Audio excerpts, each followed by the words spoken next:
All of us in life, we have to make decisions. We have to do things, and they all come down to a single decision, and that decision sets the pace for the rest of our life. I like to call it leap. So let me take you back, it's a long time ago, standing at the base of a mountain. As the rain's coming down, it's hitting my goggles and it's just kind of dripping off, and I'm just sitting there, I'm taking it all in. Because this was a weird day. This was a day where I was getting to ride in my very first professional snowboard contest. So I was excited.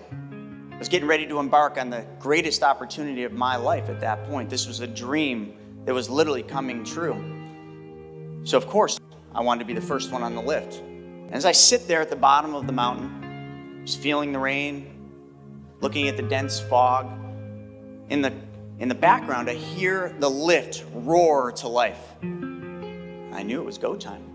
So I got on the lift and I'm taking the lift up and just thinking about what the day is gonna be, thinking about all the things I'm gonna be able to accomplish, thinking about how am I gonna make my mark amongst the greatest snowboarders in the world back in that time. And as I'm going up the lift, there was a little flattening part. And I remember going over this, we'll call it a knoll. But the fog started to dissipate because as you get up in the altitude, the fog's usually lower. And I remember right at that moment, I looked over to the left and I saw this thing. Now, at that very moment, every bit of excitement, every bit of joy, every bit of anticipation for the day was gone because this thing scared me. It scared me so bad, all I had inside me was fear. That thing that I'm referencing was the biggest jump that I'd ever seen. I'd hit jumps hundreds of times, maybe even thousands of times, but this one, just seeing it, it's massive. So the first thing I'm thinking, I'm like, all right, maybe that's not the one we're hitting, but in your head, you sometimes just know it is. There's fencing around it. I knew what it was, but I didn't want to believe it. So the rest of the lift ride up, it wasn't exciting. It was just filled with fear. So much fear that I literally thought, as I'm getting up to the top, I'm like, you know what, I could just stay on the lift. I could just go around, lift my board up over the little trigger and just ride the lift back down. Since I'm the new rider here, nobody really knows me, so who would miss me?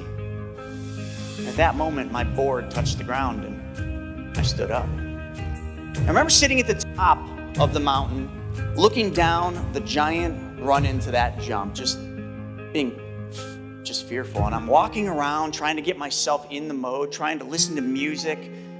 Nothing was working. Other riders started showing up and you could just see it in them. They were scared too. And instead of sitting there having conversations, it was kind of just a little nod. Hey, what's up?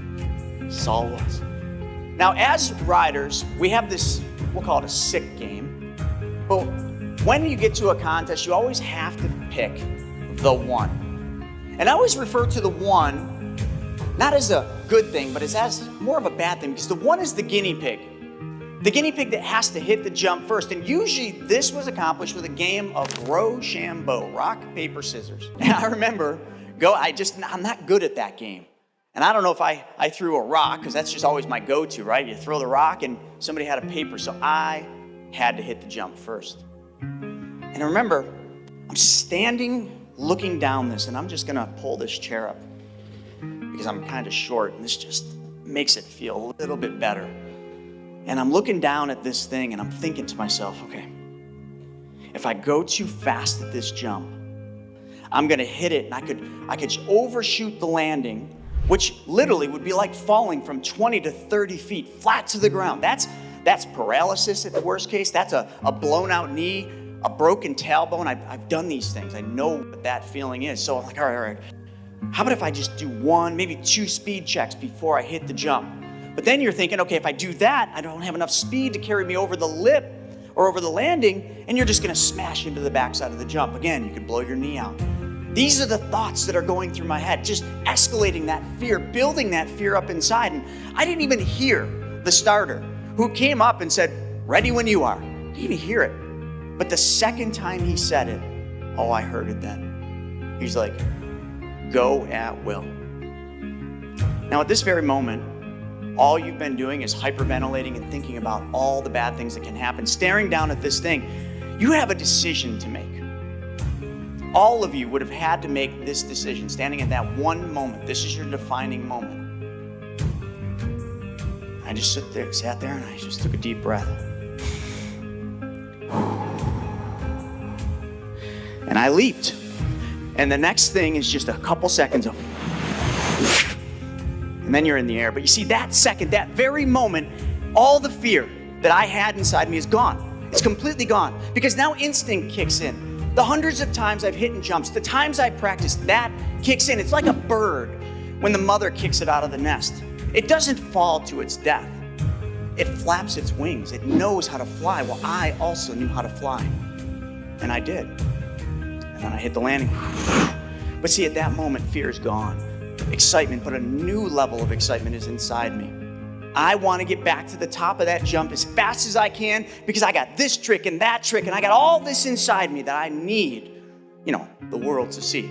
I don't care if the world is just a couple spectators, just a couple other riders. You have to look at life differently than other people perceive it. You have to look at every opportunity as the one opportunity that will defy the rest of your life. That was my opportunity. That one leap, that one moment set in place the rest of my life. Now, I'm not trying to sit here and tell a story thinking all of you are snowboarders, folks, but you are all entrepreneurs. You are all set out to do great things. You were put on this earth to do something great. I don't know what it is. It's different for every one of you. But if you allow fear to stop you from reaching your greatness, to stop you from being the person you were put on earth by God to do, that's on you. You all must leap, folks. You're here for a reason. There's a lot of other people that knew about this event that aren't here, but you're here for a reason. I don't know what it is, but today we're going to do our very best to get that out. To get you to take that leap, to get you to really understand that you're here for a reason, and that reason is you need to take the next step. I had some great conversations last night with a lot of folks in the VIP, and I got into talking about some of their goals, but I also got to hear about some of the fears. When you talk about investing, when you talk about lending your money, when you talk about stepping into a realm that you're not comfortable with because it's not what you've been taught, it's not what you've been accustomed to doing in your whole life, there's always going to be fear. There's always going to be the unknown, but you know what? It's no different than the very first time you all rode a bicycle. Because when you rode a bicycle, what was that like? Your parents put you on a bike and it had training wheels. I'm doing it with Vivi right now. There's not really much fear. You're just like, all right, push the pedals down, the bike goes forward. Turn the handlebar to the right, the bike goes to the right. To the left, the bike goes to the left. Simple, right? Until those parents take the training wheels off. You all remember that moment? Maybe you do, maybe you don't, but you probably fell. You probably scraped your knees, cried, but you got back on the bike. And you learned how to ride the bike. And I know some of you are riding wheelies, doing 360s. You guys are doing some cool things. Think about all the things that you didn't know how to do in your life, that you took a leap and then all of a sudden you did know how to do it. There's not a person in this room that probably cannot ride a bike today. But you had to overcome fear. You had to overcome the leap of learning it. You all have to overcome that fear. Or you have to accept the fact that where you're at in your life right now could be where you're going to be at 5 years from now, 10 years from now. You don't ever want to be taking your last breath, thinking back, I should have, I could have, I would have. That I go through life every day thinking this. Private Money Club, do you all know how big of a risk that was? I have millions of dollars into Private Money Club. It's a huge risk, but somebody had to take that leap into the unknown. It's never been done before. My attorneys are like, this has never been done.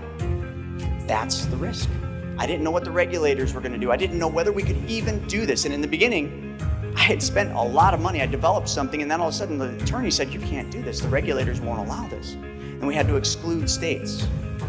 These are the hurdles you're going to have in every aspect of your business, every aspect of your life. But how you handle them is what defines you. How you handle the fear, how you handle the challenges is what makes you who you are and what sets you apart from the others that are unwilling to leap. I want you to think about that through today, because fear can be overcome with simple things like knowledge, but knowledge is useless without the application of the knowledge. You're all gonna get a ton of info here. You got a bunch yesterday, a bunch of value. You don't need it all. You need one, maybe two things. I talked to a nice couple in the hallway, and like it was so much, and I said, it's like drinking from a fire hose. But all you need is the one thing that will get you to that next level, get you to the leap to where you need to be. Please, throughout today, think about what your one or two things are. Although we give you a lot of stuff, you don't need it all. In life, we literally are just like a blueprint. Our life is a blueprint that we get to create. It's so fun. Any of you that have ever built a house, or any of you engineers that have got to create whatever it is you engineered, it all starts with blueprints, piece by piece. Then you see the vision, and then you got to go through the hard work of actually making that vision a reality. I often wonder how many times people create a blueprint. I don't care if it's a house, a garage, an addition, and that blueprint sits in some drawer for 20 years and never becomes reality. Ever think about that? How many blueprints are created in life that never actually take shape? I want you all to be the ones that create the blueprint in your life, but also the ones that actually do it. Because that's what you're here to do. You're here to be great.